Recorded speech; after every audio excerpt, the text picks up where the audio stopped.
Hello, everyone, and welcome to our podcast. I'm Dani, and today Great.com talks with Paulina O'Keefe Anthony, the Executive Director of Sketch Working Arts.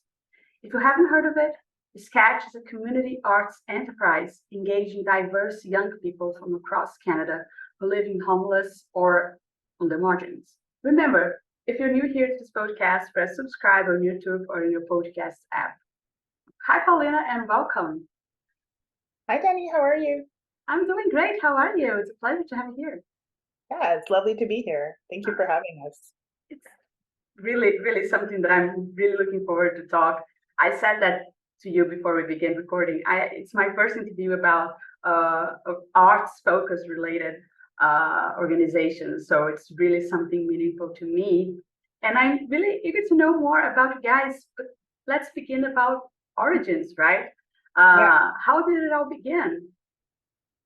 So Sketch began, I believe, in 1996 with the founder Phyllis Novak. And we're not a complete organization at our foundings. It was really just a small program that ran out of another program in which arts was being used to kind of engage young people who were homeless or houseless, living on the margins, and exploring, I guess, with the creativity of arts and how the arts could be used to kind of help them navigate their livelihoods. And then from there, Sketch just kind of grew out of that program, then began to gain its own independence as an organization.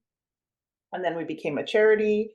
And we've moved a couple of locations in Toronto, and now we're finally at our recent location at our Artscape Young Place, which we moved into in 2015. And there we have like a 9,000 square foot studio in which we were able to actually outfit with a number of different studio equipment for young folks. So it really grew from a small program out of another organization, and then just built up over the last, I would say, 27 years, um, using the same principles, though, that art is a transformative driver of how you can navigate your world and kind of build skills in the meantime as well. That's truly wonderful. And I absolutely believe in this last statement of yours. And taking that to my next question to you, and as I said, being something new here for us, could you share some insights into the impact of arts on mental health and well-being, especially in the context that you work there, because you also work with youth and marginalized and racialized youth, right? So could you share some insights on that? Yeah, absolutely. Well, we definitely love to use the arts in connection with mental health and well-being. So one of our program pillars is actually called Arts Wellness, and that's where we actually start in terms of our programming. It's really about ensuring that the young people that we work with are well mentally, physically, emotionally before we even encourage them to engage with arts practice or skill development. And I think it's really critical in terms of the way that we have engaged young people in using the arts to kind of explore themselves, explore their identity, create community, which I think is a huge thing when we're talking about mental health, right? We just came out of COVID, which was really highly full of isolation. And so Sketch, even during the COVID, our space was closed, but we moved to hybrid programming. And on that hybrid programming, we were still able to maintain and create communities so that folks wouldn't feel so isolated, for example, by themselves, that they could continue to create art with other folks, even though it was online. So there are different aspects of the mental health piece that I think are super important. Um, and that Sketch wants to tap into, because wellness and well-being is a key component of our programming. And again, as I said, the arts wellness piece is key before we even engage in skills production opportunities or any of those other things that we offer, that the whole person is well and taken care of, that your housing is secure, that you have food, that you have tokens, that you have somebody to talk to, that you have community that you can lean on. So those are the key components, I think, that really make up the base of our programming. And then we move in engaging folks into kind of skill development and the other aspects of our programs. That's really amazing. And I want to dive into that a little bit more. Would you mind telling us first about this wellness program? With what exactly do you do? How do you actually put that into action? I believe, and also, what other programs do you have running right now? Yeah, so arts wellness, like I said, is like the base pillar of our programming. And so what that looks like is it can be as simple as the fact that when you come into the sketch space, we have a host at the door that will welcome you, that will tour you around the space, that will connect you to folks, will offer you food because we always have fresh, non-processed food available for folks to get. Offer you tokens if you need it, offer you referral services. So if you're looking for housing, if you're looking for mental health supports, if you're looking for harm reduction, we have those pieces on site. We have a comfort care cabinet. So if you need a snack, if you need socks, if you need tampons, if you need whatever it is, you're able to get that right within our space. And then if you need supports in mental health and connecting to counseling, we refer folks to that service as well. So it's really about connecting with the person at their core humanness and making sure that they are well. Some of our other programs we have is a Young Parents Connect program, in which we work with young parents and their children with we have a childcare partner that supports that program as well. And so we engage them in like cooking, we engage them in conversations around, healthy living, we engage them in entrepreneurial opportunities as well. And then we have our winter bundles or our summer arts kits. So there are different programs that we do in which we are able to create kits that we um, can give out to the community. So community members can come in and get, a bag of food and other things that they might need. So this was a really popular piece of our programming in the wintertime. Um, we were also doing arts kits as well, a lot of which we did again over the pandemic as well. As our space was closed, we wanted to be able to continue to offer the wellness programming, but how could we do that? We ended up creating these kits that would go out to people as opposed to having people come into us. So that's just a few examples of some of the stuff we do for arts wellness. We also have art in the park, in which it's a very low key engagement strategy. So we have art that we set up outside, arts and food, and just kind of have folks come through and create art together, create community together. So these are the main aspects I think that are like really the magic of sketch. And then we move on to our other program pillars. So the other program pillars we have are arts production. So in that program pillar, as it sounds, we offer a variety of studio arts programming. So we have a music program. Right now we're running a ceramics programming, visual arts programming, screen printing. We also have dance and movement programming as well. And we have studios that accommodate all of those things at our studio space. We also have opportunities in which artists can then, who have developed a lot of skills, can, you know, jump onto if there's a call for a muralist artist, or if we have an opportunity for a dance artist to come perform or a music artist to come perform. So we get a lot of opportunities from our community connections, and then we connect artists to these opportunities in which they can monetize their work. And then, of course, we have vending. So some artists come in to our programs and are creating a body of work which that they can sell at our markets. We host a couple of markets twice a year as well. And then our final programming pillars are arts leadership programming. So we have young people who really do move into these leadership positions in which they want to create small, like a grassroots organizations that are specifically focused maybe on a particular community or demographic or issue. And so we support them by kind of incubating that idea, helping them grow that idea, building their capacity in understanding how to build their own little organization that could then become bigger. Or if they have a project that they want to run, we support them in that as well. So yeah, those are our three pillars: arts wellness, arts production, and arts leadership. And those are the key, I think, elements of what sketch feels, how art can kind of drive really key skills for young people to create change in the world. And that's what we're doing.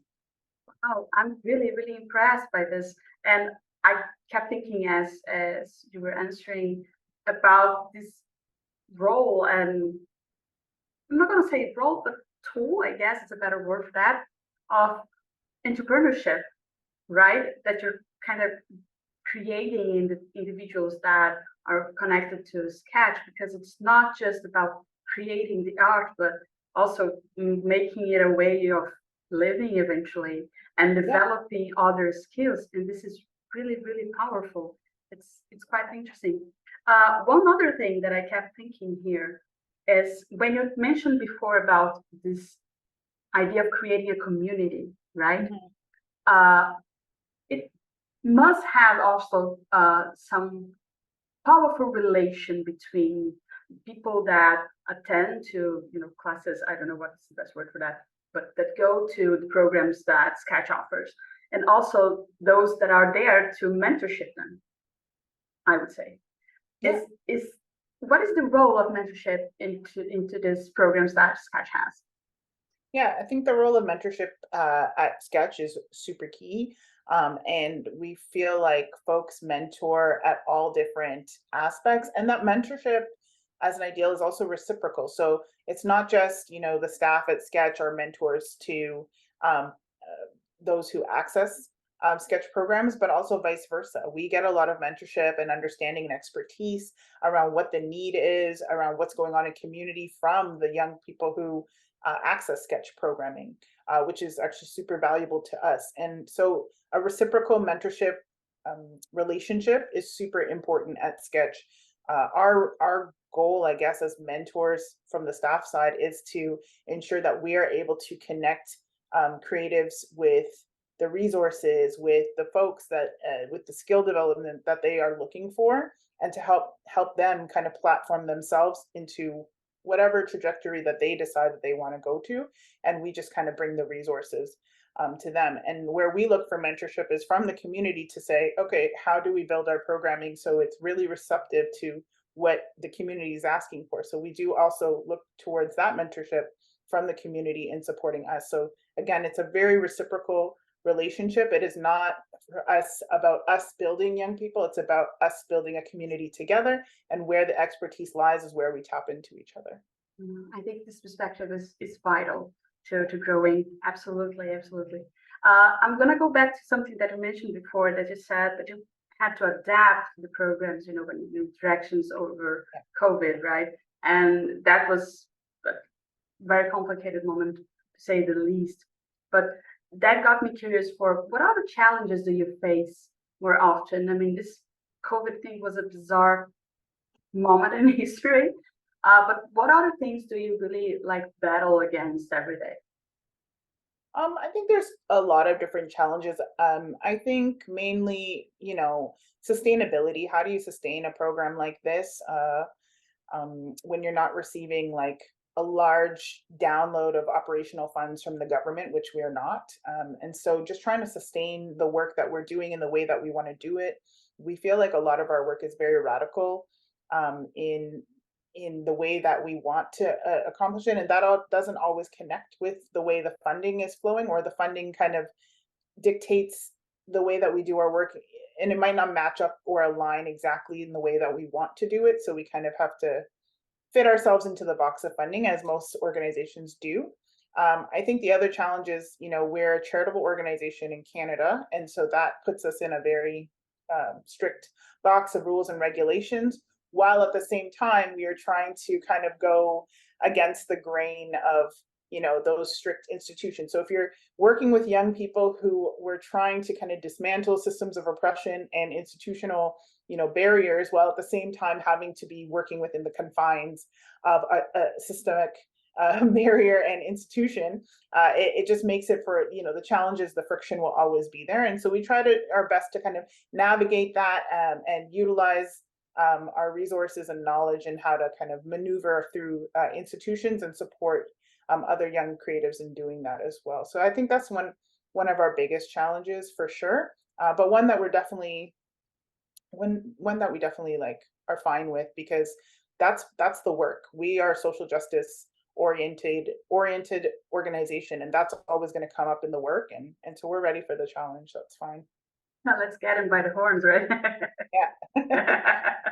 Well, that's great. And now, as an executive director, what would you say are the next steps for Sketch, like in the near future? What do you see you guys growing into? Yeah, I think originally the idea around Sketch was so kind of fostered in like the sketch programming, and I think for the future, just based on what we've learned over the last 27 years, and particularly in COVID, when we looked at um, understanding the importance of community, is how to build out um, a larger community that's accessing sketch. So more partnerships in program delivery, so maybe we don't need to do everything for everyone, but how can we bring in other partners so that sketch can be like a one-stop shop for everybody, but without burning out our staff.